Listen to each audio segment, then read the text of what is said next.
to Tales from Africa. Here I am, Tim, with my wife Helen sitting over here in front of me, and we are excitedly sitting in the Orlando airport heading back to Congo after being waylaid for about 10 months due to some recuperation from neck surgery and knee surgery. And so we're excited to be able to finally get back to Africa. Being in airports also makes me think about all the other different adventures we've had over the 30 plus years on traveling around the African continent. And I'm going to tell you today about the story about our trip to the Mombasa region on a discipleship trip.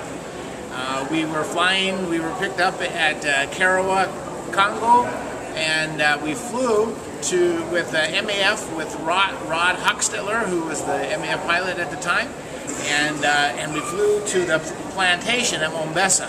Now the thing about the Mombasa plantation is that it hadn't been used for like probably 20 years, and so no planes had flown into their landing strip, so no one really knew the condition of that landing strip.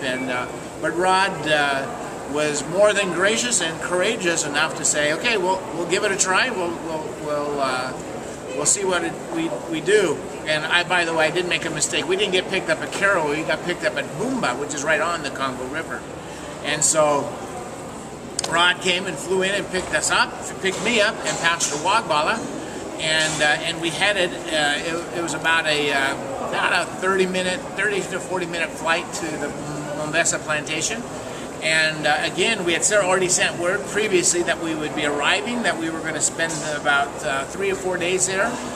Rod was actually going to stay with us and then be able to fly us back. And so we were excited. I had yet never been to the Mombasa plantation region, and so it was an exciting first time for me as well. So here we go, get into this little Cessna single prop plane, and we load up our things and we head to the Mombasa plantation. Now, the trip there was pretty much uneventful, the 40 minutes flying there. But when we got to the plantation, Rod decided that he wanted to make a low pass over the airstrip to make sure visually, if anything, would be any complications that he could see landing on the airstrip. So we made this pass, and there was a bunch of people milling about the airstrip. And so as soon as the plane came swooping down, they kind of went off to the side. And so things looked pretty good. But right after he made the swoop, all of a sudden, hordes of people came running on to the airstrip, and they just completely backed in the airstrip, waiting excitedly to see us, not really knowing what to expect or how to deal with planes. And so Rod was like, "Oh, we got a problem, and the airstrip is filled with people. I'm not going to be able to land." So he made a pass, another low swoop over there, and sure enough, he made a swoop, and they kind of ran off to the side, and he made pass. But then as soon as we passed over it, they came right back on. And so he made two passes to see if they would clear the airstrip, and it wasn't happening. And Rod told me, he says, "You know, Tim, I'm sorry, but we're going to have to go back to Bumba because I don't have enough fuel to make any more passes. And so I'll make one more pass, and we can leave a note." And Pastor Wagbala, the African pastor, said, "Well, let's make one more pass. I'll drop a note down to them and see if the pastor down there will get the message and clear the field." And so he wrote this message on a little piece of paper. He rolled it up and he stuck it inside a pin, a little pin, and to give it some weight. And sure enough, we flew over, opened the window, and dropped it real close to where the church was. And we were kind of looking down there, watching, like, "Oh no, something fell." Luckily, it didn't hit anybody. And so they got the thing. Pastor, you can see him reading it, and then immediately he runs down. He and a couple other people come running down the airstrip, telling people, "Get off the airstrip! Get off the airstrip!" And so sure enough, everybody started clearing off the airstrip. And so Rod said, "Okay, I think we can make a landing." Now, you have to understand, we weren't sure, again, how bad or how good the airstrip was. If it was, a lot of times on airstrips, pigs get in there and waller around and make holes in it. And so we were really just praying to God that things would be okay. So we come circle around there, and he lowers his flaps, and he's going to come in for a landing.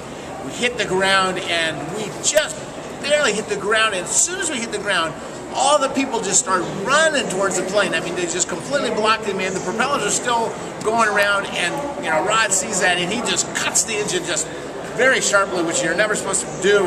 And of course the propellers came to a sudden stop. We come jerked forward, and so now Rod's kind of like upset with these people. Like, what are they doing? What do they think they're doing? And so then we get out and we tell them, says, you're not supposed to do that. We're supposed to get off the thing.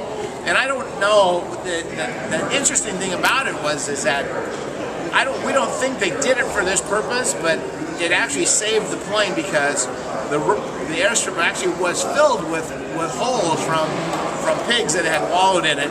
And so with him making a sudden stop like that, it actually saved the plane from actually hitting any of these things. So even though it was very upsetting and discouraging, but yet God was with us, and we landed.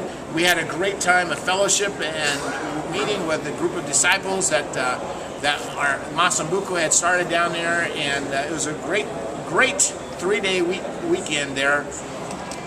And while we were in the meeting, the pilot had hired other people to go out and fill in the poles, and so he got pretty much to a position where he could take off fairly easily. So when we left, we were able to leave without incident. But as we were flying away, we get off the ground, and Rod looks over and says, "I don't think I'm ever going to come back to this place." so.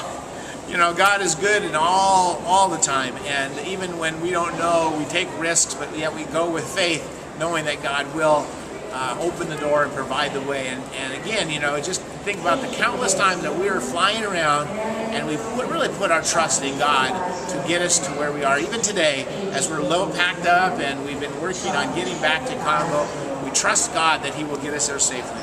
So again, thank you again for allowing me to share you a story from Tales from Africa, and I can't wait till next month where I can share another story with you. Thank you.